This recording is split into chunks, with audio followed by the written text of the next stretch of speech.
last week, ito yung topic natin. Nag-start tayo, our ultimate destination, prepare today, heaven. It talks about heaven. Tapos sabi ko nga nung last week, magkakaroon tayo 4-part series about heaven. So, ayan, nasa screen natin. So, today, dun tayo sa second dun sa series natin and what heaven looks like. What Heaven Looks Like, tapos nakikita niyo sa screen yung dalawang libro na reference nung Bible study natin tonight. Parehong si Erwin Lutzer ang author niyan. 1 minute After You Die, tapos Heaven and the Afterlife. Bakit 1 minute after you die? Kasi di-describe niya diyan na uh, before you die, nasan ka? Nasa mundo ka. So ano yung nakikita natin physically ngayon? Tapos at the very moment na na tumawid ka dun sa next life, ito na yung makikita mo. Parang ganon. Parang ganon yung kasi kaya nga yung warm up natin. Alam mo yun, yung yung pinakamagandang building na pinasok mo, you come from outside which seems to be so normal para sa tapos pagpasok mo doon, pag nakita mo, uy, may gantong lugar pala. Parang ganon. Parang ganon. So ito, tapos ang references natin, yung Book of Revelation, tapos yung dalawang libro na nakikita nyo sa screen. Alam nyo, when we talk about heaven, we cannot really give justice na para ma-describe natin totally fully as much as we can kung ano ang itsura ng heaven. Yung libro, yung nasa kanan, Heaven and the Afterlife, dinescribe niya dyan as much as he can, kinonsider niya pati yung mga measurements na binigay sa Bible, binigay niya lahat yon. Tapos given yung measurements, nag-assume siya ng size ng isang room, size ng isang livable na quarters, tapos minultiply niya, hindi, dinivide niya doon sa available area sa heaven, na-assume pa niya kung ilan yung magiging occupants, parang ganon. Talagang inaral niya talaga yon. So, minsan, when heaven is portrayed, parang parang mystical, ethereal ang ginagamit, yung clouds, harps, nagliliparang mga anghel, tumatalon cloud to cloud, yung mga ganon. Tapos yung ang liwanag na endless expanse of light, parang ganon pag dinidescribe ang heaven. We cannot question that. We cannot question that kasi nobody has seen it, tapos bumalik, tapos dinescribe niya accurately. We only have records of patsi-patsi na records ang meron tayo. Pero what does it look like? What does it really look like? Yung earthly mind natin, yung pag-iisip natin, we struggle para intindihin natin yung reality of heaven, much more yung itsura niya. Scripture, theological insights, nagbibigay sila ng glimpses of our eternal home of heaven. Yung libro, yung dalawang yan, yung nakikita natin sa screen, talagang inaral niya yung description of heaven from the Bible para magkaroon tayo ng idea. It will help us envision yung place of unimaginable beauty. Unimaginable beauty, merong divine presence, merong eternal joy sa heaven. So yun yung pag-uusapan natin ngayong gabi. Pero sabi ko nga, we are so limited. We are so limited. Tapos ayokong lumihis from what is written in the Bible. From what is written in the Bible. Tapos pinili ko nga yung librong ito, yung dalawang librong yan, kasi humuhugot siya from the Bible, tapos ini-interpret niya.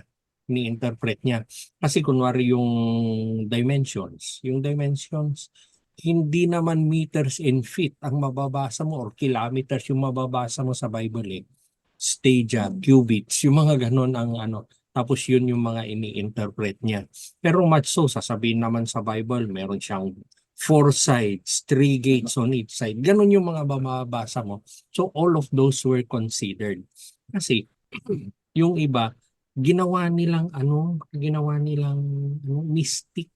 mystical yung itsura ng heaven, tapos there is more dagdag, there is more fantasy, than the reality of what is in the Bible. Kaya ganun yung ano. Kaya ito yung pinili ko. So, what does heaven look like? Unang-una, ang tawag sa heaven kasi, and we read it a lot of times, New Jerusalem. Tawag sa kanya, New Jerusalem.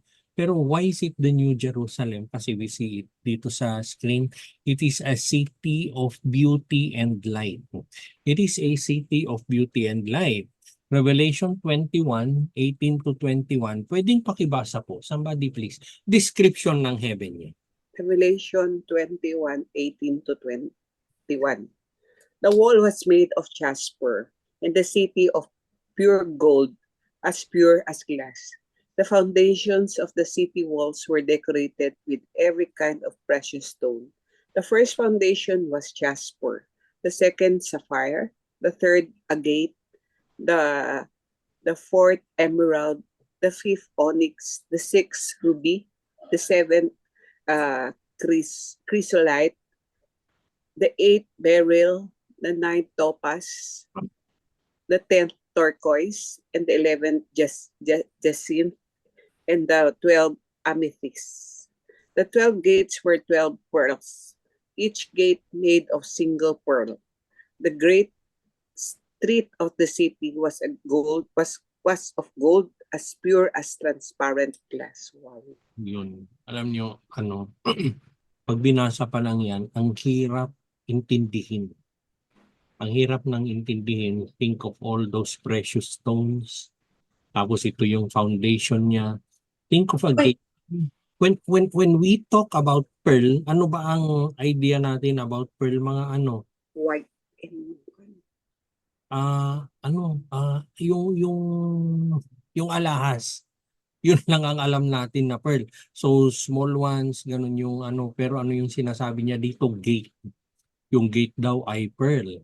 Tapos the city of pure gold, sabi niya. Pure gold. The wall was made of jasper and the city of pure gold.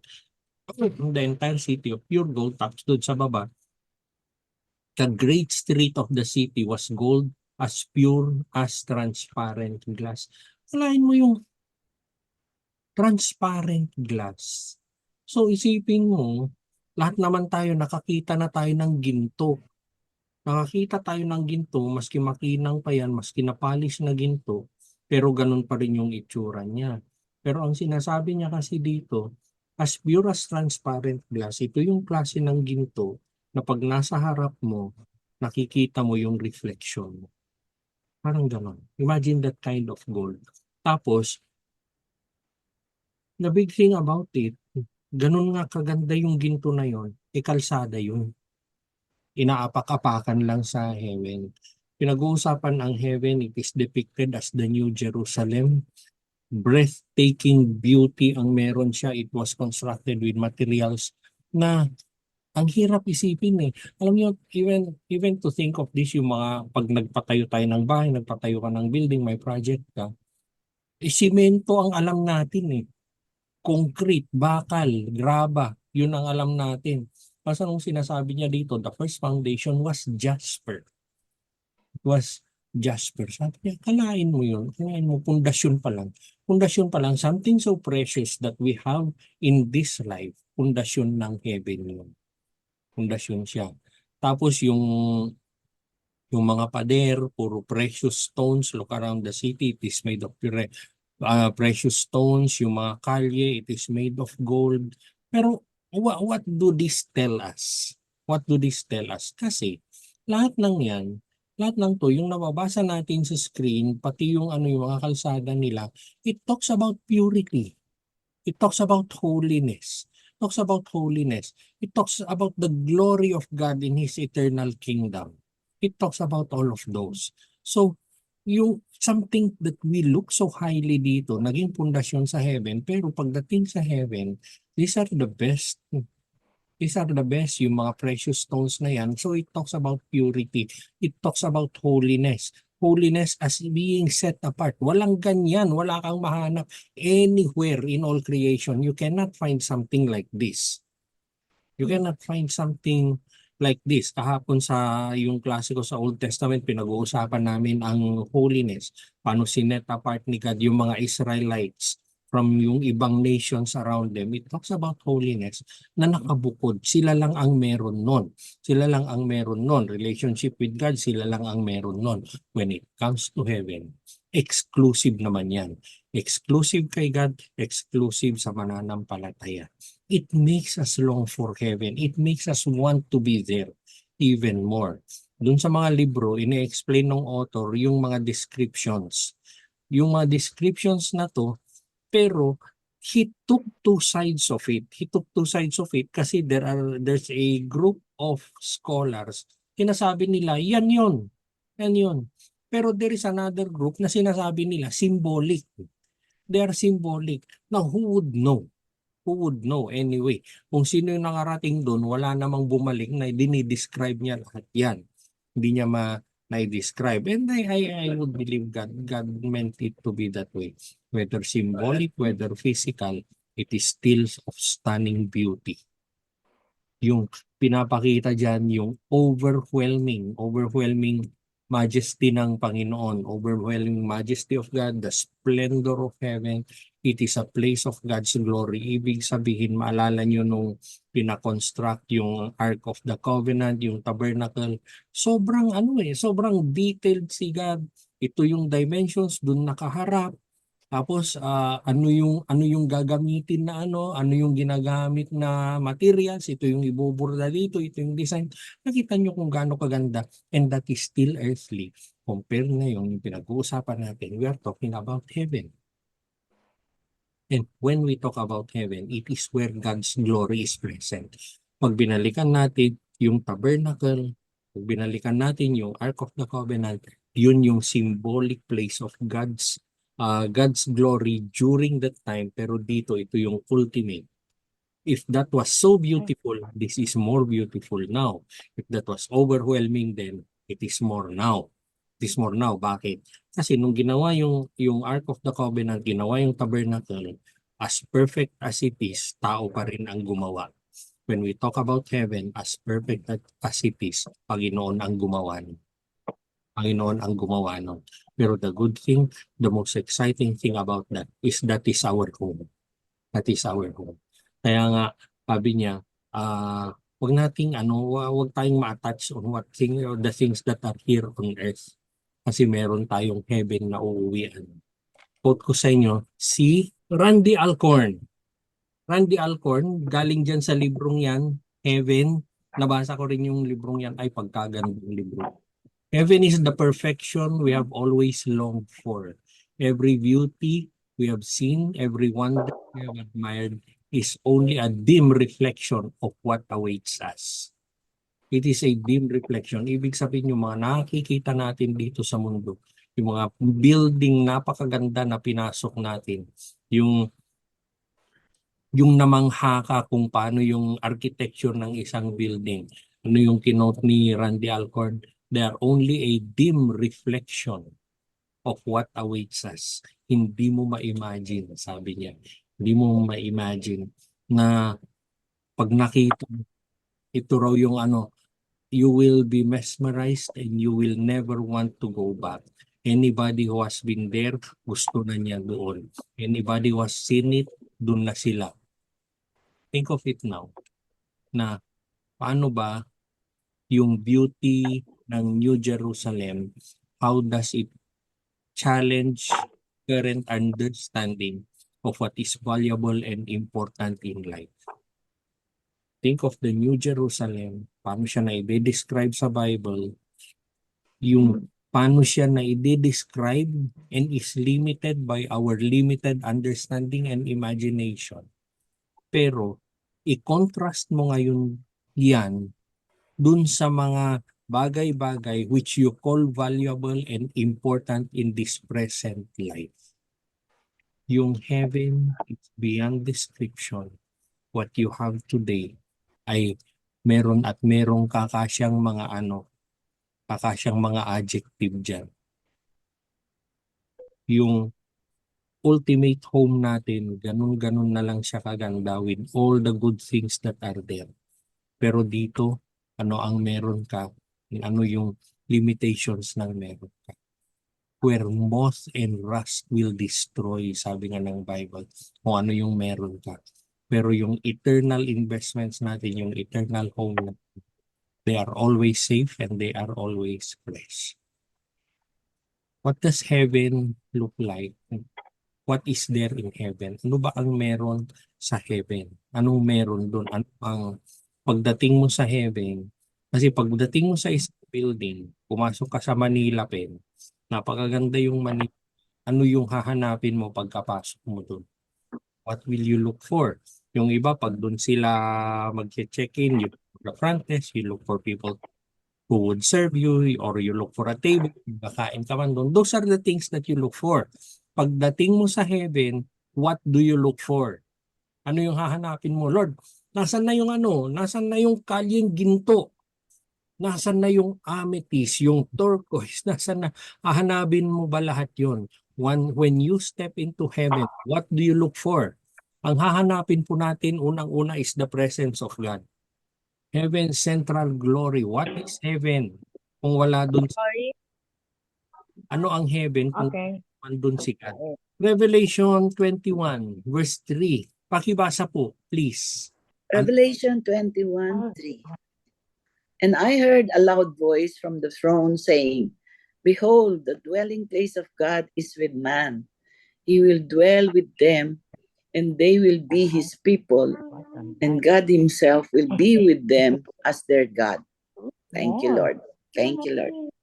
Thank you. So, ano yung sinabi niya? A loud voice from the throne. Who else is that kundi si God?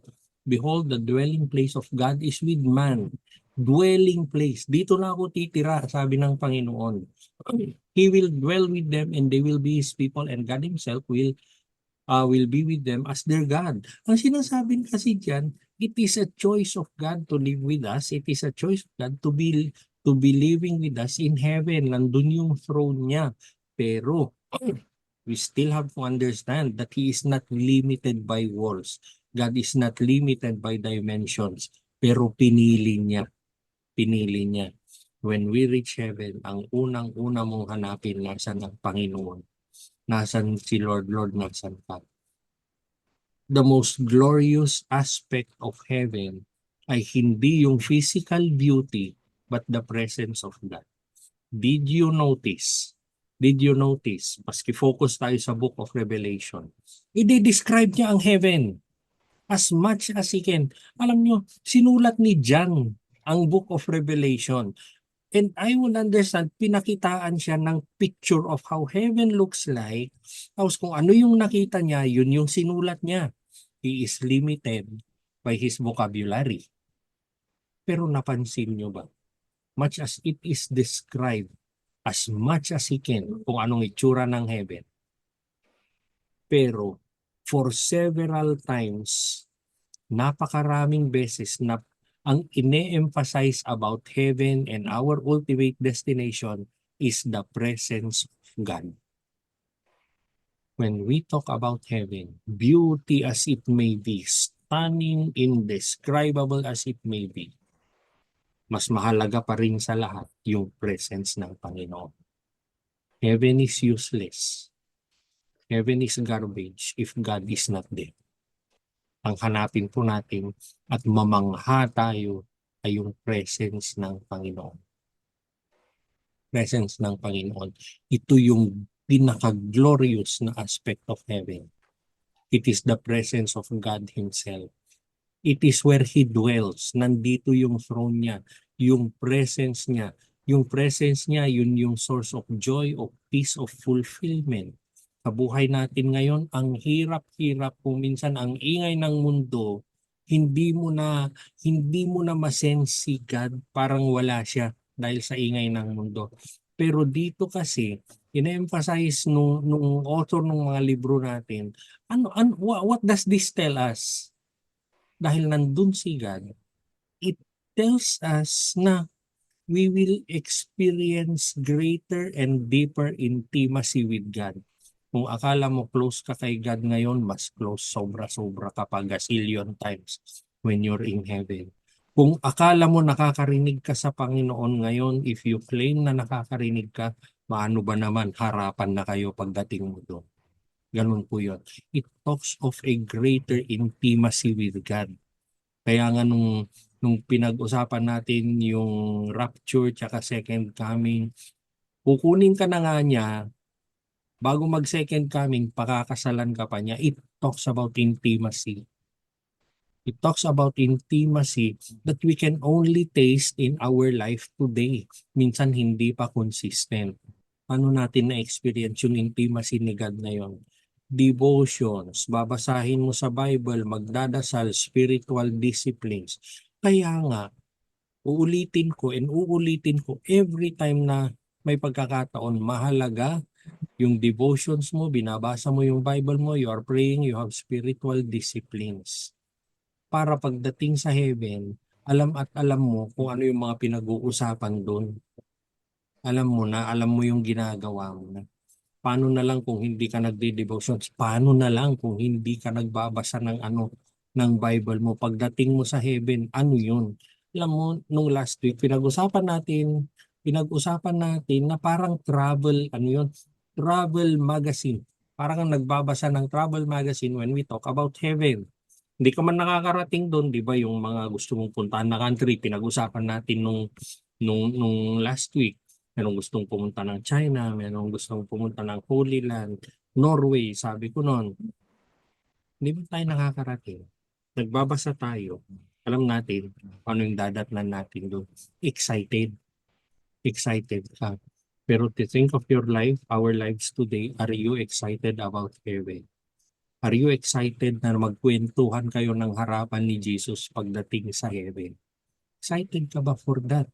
So kung excited ka, edi basahin mo na yung travel magazine mo.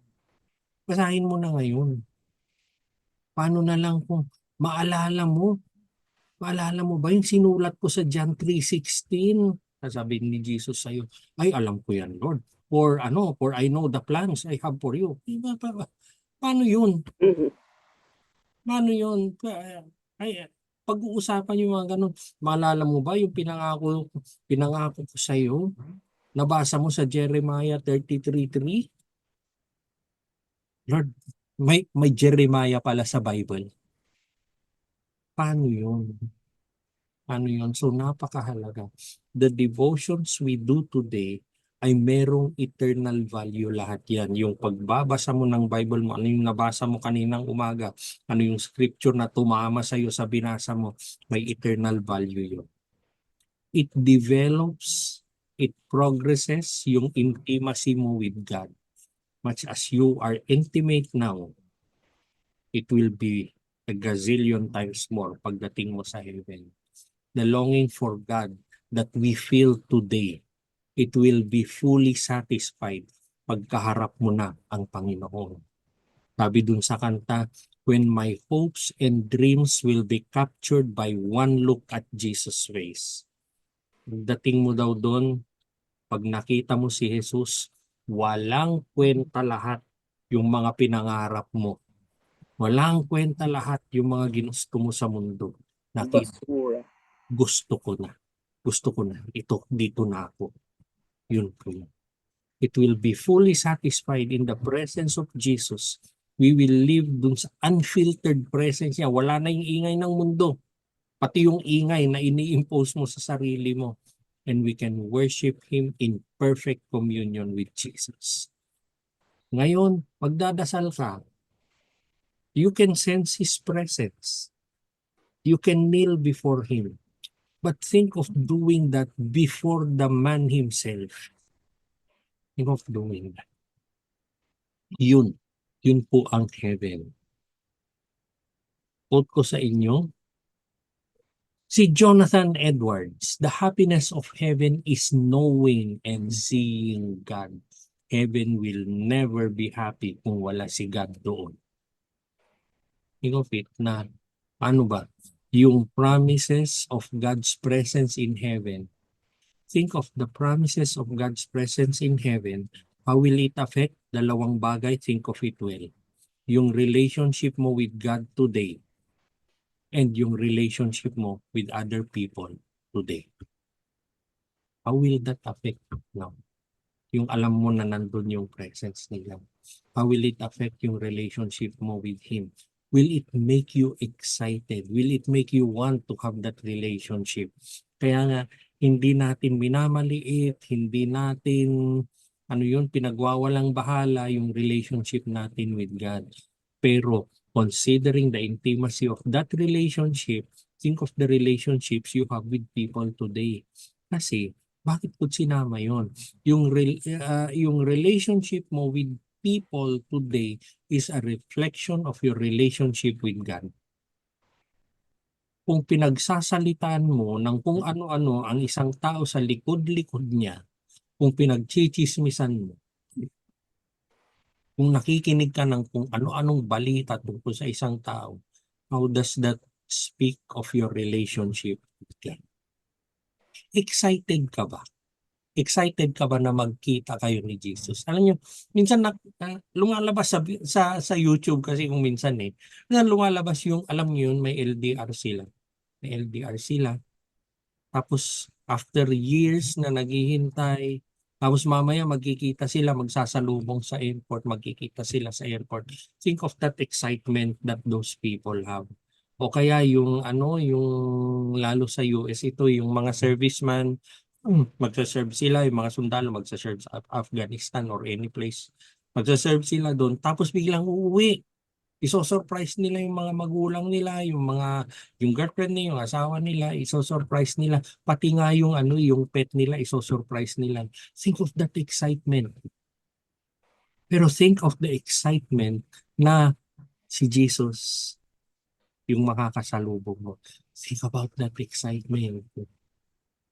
Kaya nga, yung mga nag-LDR, they communicate as often as they want, as they can.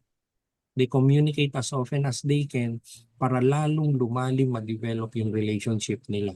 Ano yung ginagawa mo dun sa relationship mo kay Jesus Christ? Excited ka ba to reach that place, to see Him someday? To see Him someday. Tapos ano pang description ng Bible about heaven? The absence of pain and sorrow. Heaven as a place of peace. Ito na yung peace na sinasabing peace that transcends all understanding. Hindi na ito yung peace defined by this world. Hindi na yung peace that is defied by this world where we are living now. Revelation 21 verse 4. Pakibasa po. Revelation 21:4. He will wipe away every tear from their eyes, and death shall be no more. Neither shall there be mourning, nor crying, nor pain anymore, for the former things have passed away. The former things have passed away. Death shall be no more.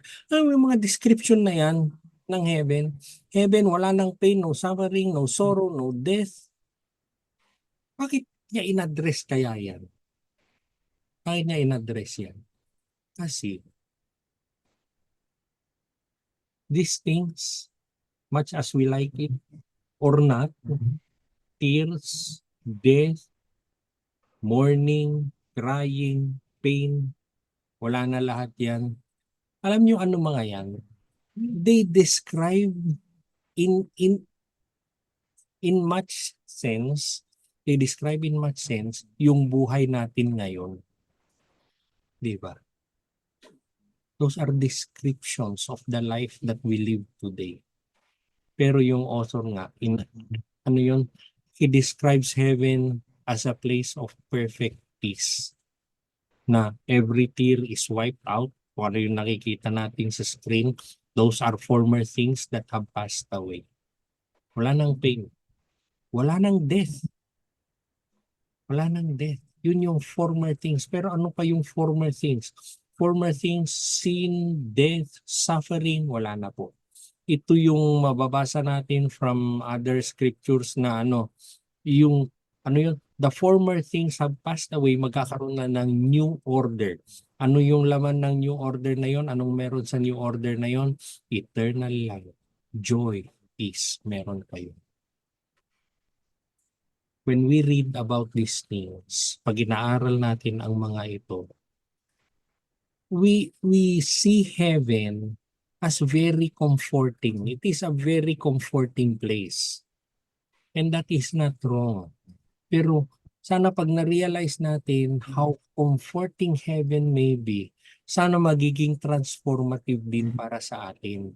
Bakit? Bakit siya transformative? Marami tayong pinagdadaanan sa mundo ngayon. Pero when we think of our ultimate destination, it helps us endure kung ano yung pinagdadaanan natin ngayon. It makes us hope on what is to come. Kaya nga transformative siya eh. Transformative siya. Kasi oo, ito yung nangyayari ngayon. Oo, ito yung nakikita ko ngayon. But that is my home. That is my home. How does the promise of no more pain or sorrow in heaven influence how you handle suffering today? Oo, meron kang pagdadaanan like suffering physical or emotional or psychological na suffering. You name it, meron tayo dito sa mundo. Pero when you see those things, why don't you also think of your ultimate destination? Why don't you think of it?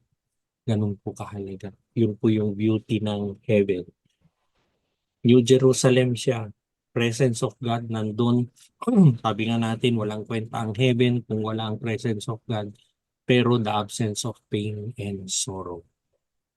Absence of pain and sorrow. Meron po tayong we have much time para sa breakout room natin.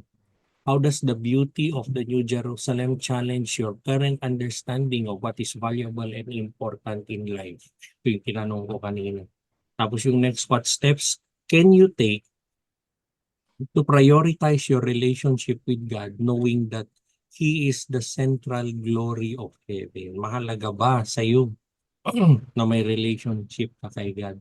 Tapos which part of our Bible study made the biggest impact on you? Ayun po, na-share mo na, Tita Do. Oo. Yun, na-share na. So, stop share ko na.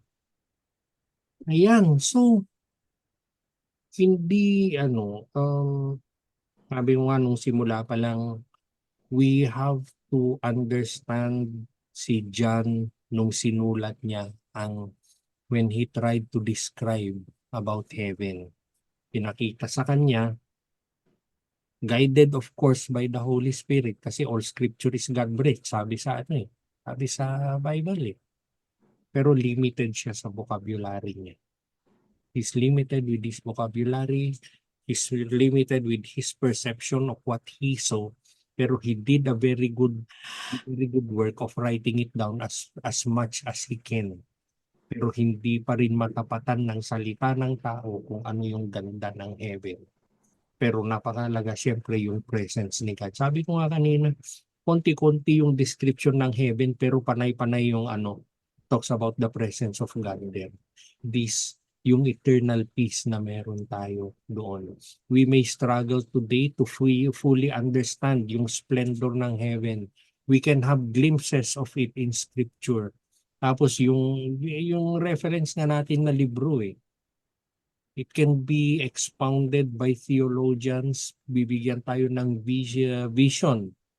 Pero limited as they are, pero sana mag-inspire pa rin yun sa atin. I-inspire pa rin tayo na yung inspiration about heaven today will guide, about heaven in the future will guide our lives today.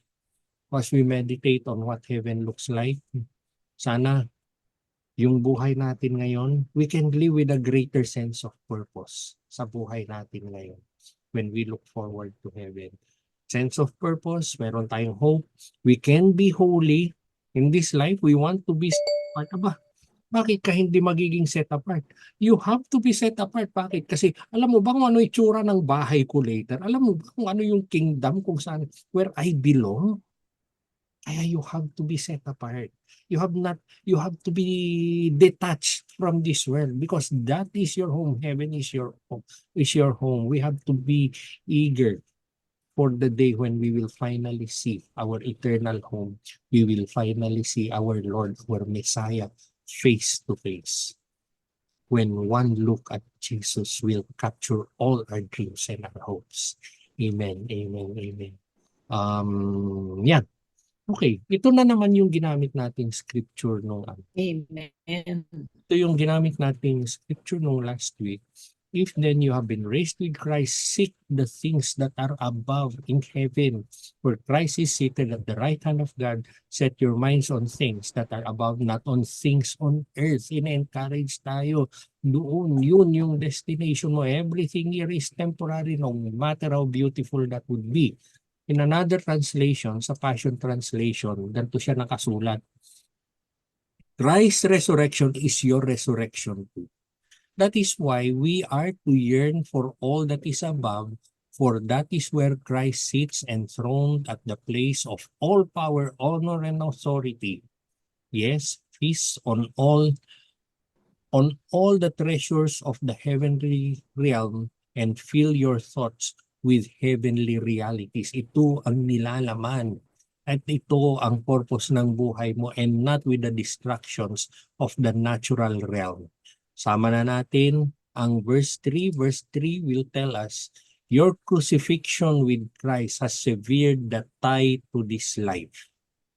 And now your true life is hidden away in God in Christ.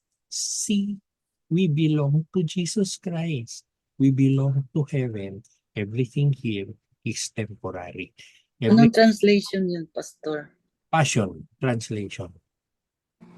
Everything here is temporary. They are not bad. They are not bad. But they are temporary. We look forward to heaven. Amen. Amen po. Amen. Amen. We will worship God. Dito na naman, kakanta tayo. Tapos after yung worship song natin, we will pray. Ito po.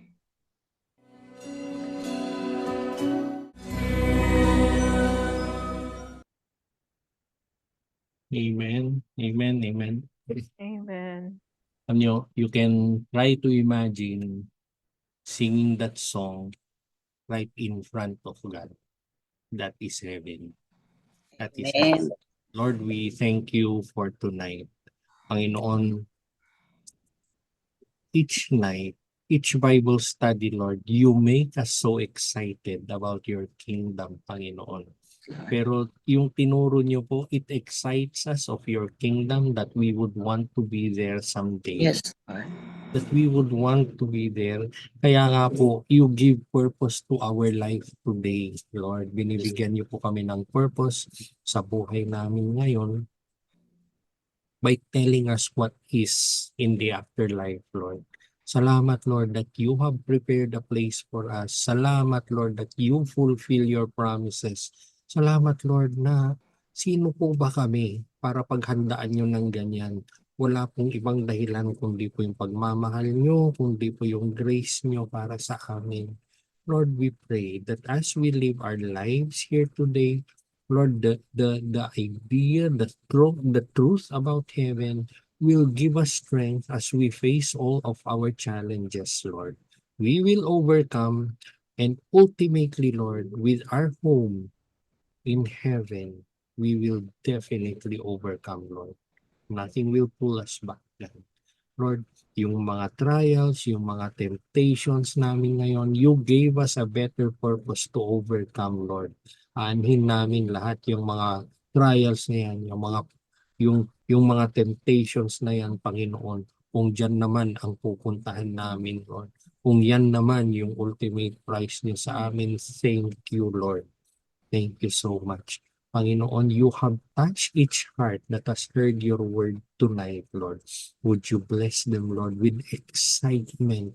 Would you bless them with fire, wanting to see that home someday, Lord?